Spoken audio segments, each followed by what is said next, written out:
The air shimmered above the red clay of Dusty Creek as the late afternoon sun scorched the small frontier town. The main street, lined with weathered wooden buildings and sun-faded signs, was buzzing with the kind of excitement that only came once a year, the spring horse auction.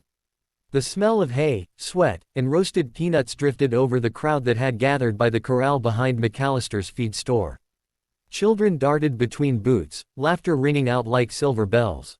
Ranchers, prospectors, and farmers leaned against the rail fence, trading guesses about which horse would fetch the highest price.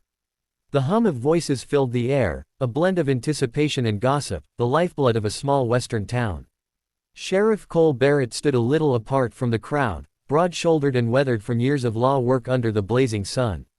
His brown Stetson shaded a face lined with patience and quiet sorrow. It had been nearly 4 years since his wife passed, taken by fever one winter night, and though folks meant well, their sympathy had worn thin, replaced by questions about when the sheriff would move on. Cole wasn't sure he ever would. His world had narrowed to 2 things that still made sense: his daughters. The Barrett twins, Maggie and June, stood on either side of him, their matching sunbonnets slightly crooked, their eyes wide with wonder as they watched the horses parade through the dusty ring. "Daddy," Maggie whispered, tugging at his sleeve, "that brown one's got fire in his eyes. Look how he kicks up dust." June shook her head. "Too wild," she said with authority. "He'd buck us clean to California." Cole chuckled under his breath. "You're both right," he said, resting a hand on each of their shoulders. "We're not here to buy trouble. We're just lookin'." But even as he said it, he knew better. His girls had a way of deciding things with their hearts, and once they did, there wasn't a force in Texas that could turn them aside. The auctioneer's voice crackled across the lot, sharp and fast, as the next horse was led in. "This here's the last of the day, folks. A fine white mare, strong bones, good temperament, and raised right here in Dusty Creek." The crowd stirred, and Cole turned to look, and froze. The woman leading the horse wasn't one of the ranch hands or breeders. She was tall, sturdy, her figure outlined against the sun like something carved from the land itself. Her skin was tanned from work, her sleeves rolled to her elbows, revealing arms that had known years of labor.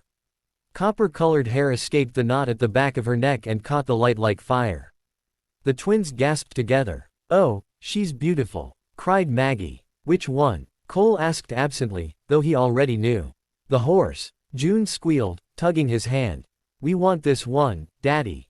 Laughter rippled from the folks nearby, and someone muttered, "Course they do." But others weren't laughing. Whispers spread quickly, moving through the crowd like dry grass catching flame. "That's Widow Ray," said one man, tipping his hat toward the ring.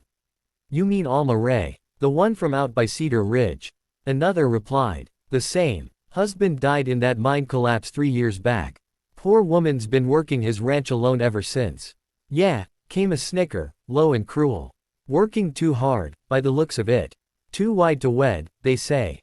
Cole's jaw tightened. He didn't turn toward the voices, but his hand fell instinctively to his belt where his badge caught the sun.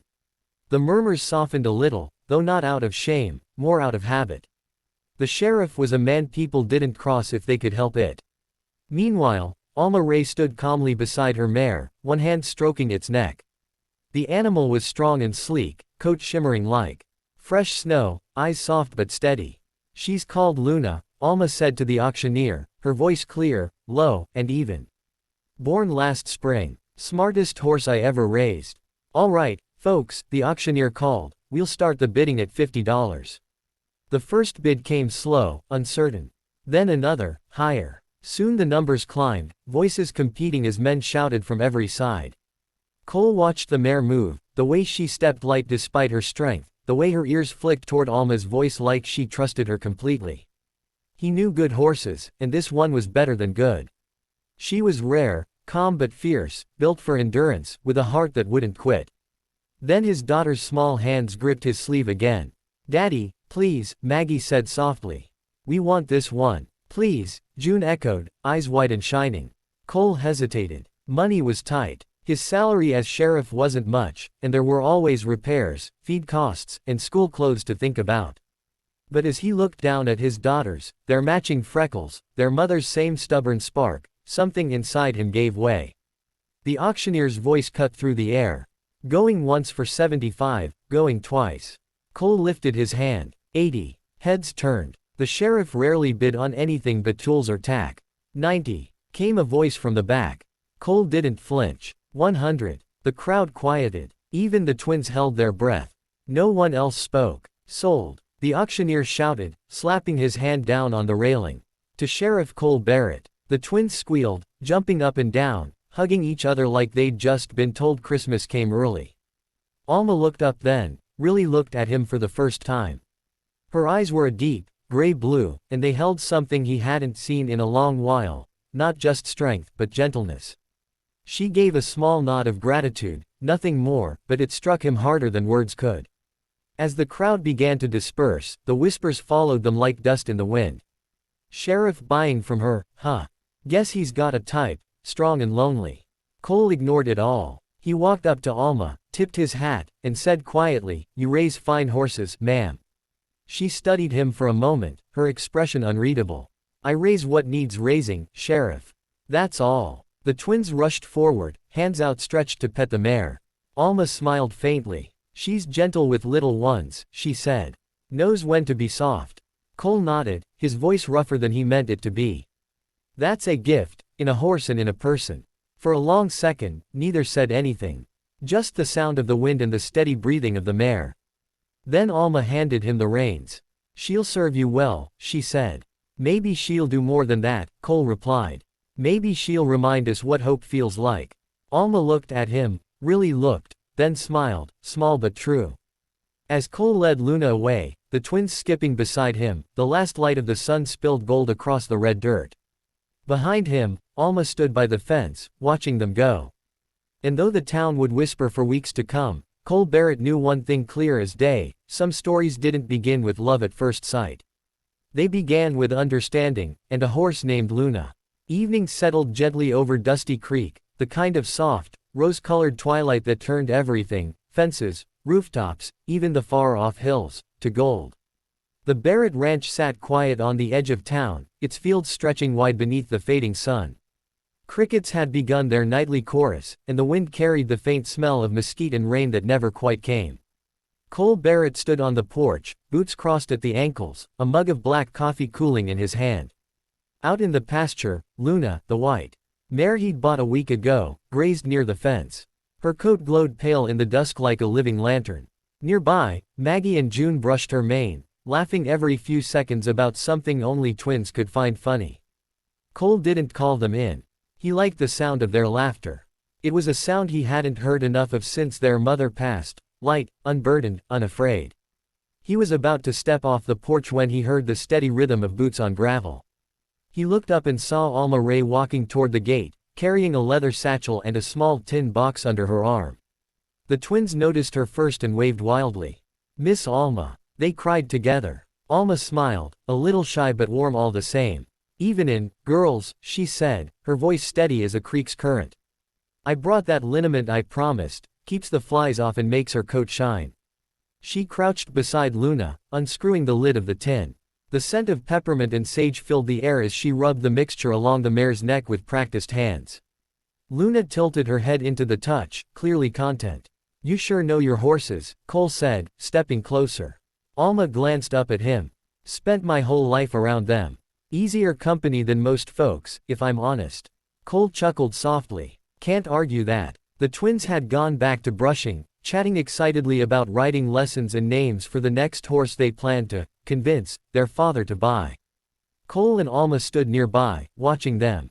For a while, neither spoke. The only sounds were the steady rhythm of the brush, the horse's slow breathing, and the faraway hum of cicadas. Finally, Alma said quietly, "They remind me of me and my sister, back when we still thought life was nothing but summers and stories." "You had a sister?" She nodded. "Younger by 2 years. Married and moved east before the mine caved in. Haven't seen her since." Her tone carried no bitterness, just the kind of distance that time builds around old memories. Cole wanted to ask more but stopped himself. Some wounds didn't need reopening, especially when they were finally starting to heal. Instead, he said, "You're welcome here anytime, Alma. The girls sure think the world of you." "I can see that," she said, smiling as June proudly held up the brush. You've raised them well, Sheriff. Trying to, he replied. Most days, I figure they're raising me. That earned a quiet laugh from her, the kind that didn't reach her lips but softened her eyes. They walked together to the fence, leaning on the rails as the sun slipped lower. Down the road, a pair of riders trotted past, ranch hands heading home from the mill. They nodded politely to Cole but glanced longer than necessary at Alma. Even from a distance, he could hear a faint whisper, a snicker carried on the breeze. Guess they're at it again, she murmured, not looking away from the horizon. Cole frowned. They'll talk about anyone who gives them something to talk about. That's what towns like this do. She shrugged. They've been talking about me since the day I buried my husband. Seems I didn't do it the proper way. Didn't cry loud enough, didn't leave town soon enough. You know how it goes. Cole's jaw tightened. I do. Folks forget how to mind their own business. Don't worry, she said softly. Their words don't weigh much anymore. But even as she said it, Cole could tell they had once weighed plenty. The twins ran up then, interrupting the silence. Maggie held out a handful of wildflowers, purple and gold. Miss Alma, these are for you. Alma knelt to take them, smiling wide this time. Well, aren't these the prettiest I ever saw? Thank you, girls. June puffed up proudly. Daddy says Luna's the best horse in the whole county. That right? Alma said, giving Cole a playful look. He raised a hand in surrender. Might have said something like that. Alma laughed again, low and easy. Then I'll have to make sure she lives up to her reputation. As darkness crept over the ranch, Cole lit the lantern by the porch and called the girls in for supper. They groaned but obeyed, giving Luna one last pat before racing inside. Alma lingered, tucking the flowers into her satchel. You've got good girls, she said quietly. I know, he said. They get that from their mama.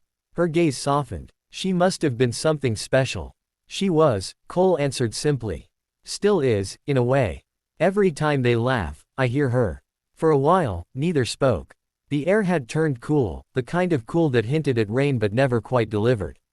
Luna stomped her hoof once, impatient for feed. Cole turned toward the house. You'll stay for supper, won't you? The girls'll be disappointed if you don't. Alma hesitated. I wouldn't want to intrude. Wouldn't be an intrusion, he said. Be company. She smiled faintly, brushing a strand of hair from her face. Only if I can bring the pie. What kind? Apple. The only thing folks ever said I do better than raising horses. Cole chuckled. Then I reckon that's a promise. Inside the house, laughter erupted again as Maggie and June set the table. Cole held the door open for Alma, and for a moment, he saw the flicker of something in her eyes, not pity, not gratitude, but understanding. The kind that comes when two people recognize the same kind of quiet loneliness in each other. When she stepped inside, the twins immediately pulled her toward the table, peppering her with questions about horses, pies, and if she'd ever met an outlaw. The room filled with warmth, not just from the lanterns, but from voices and movement, from life returning to a place that had been too quiet for too long. Out beyond the window, the town lights of Dusty Creek blinked faintly in the distance. Somewhere down there, people were still whispering, about the sheriff, the widow, the way she laughed too freely, or how he looked at her too long. But out here, none of it mattered. Luna's silhouette grazed under the moonlight, and the wind brushed through the grass like a lullaby. Inside, Alma's laughter joined the twins, soft and clear, blending into the sound of plates clinking and stories being told. Cole leaned back in his chair, watching them, and for the first time in years, he didn't feel like a man passing through his own life. He felt anchored, by his daughters, by the horse in the yard, and by the woman who had quietly walked past the town's judgment and into his home as if she belonged there all along.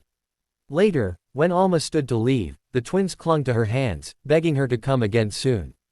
She promised she would. Cole walked her to the porch, where the stars had come out sharp and bright. Thank you for supper, she said. Thank you for coming, he answered. Then she smiled, small but real. Let them whisper, Sheriff.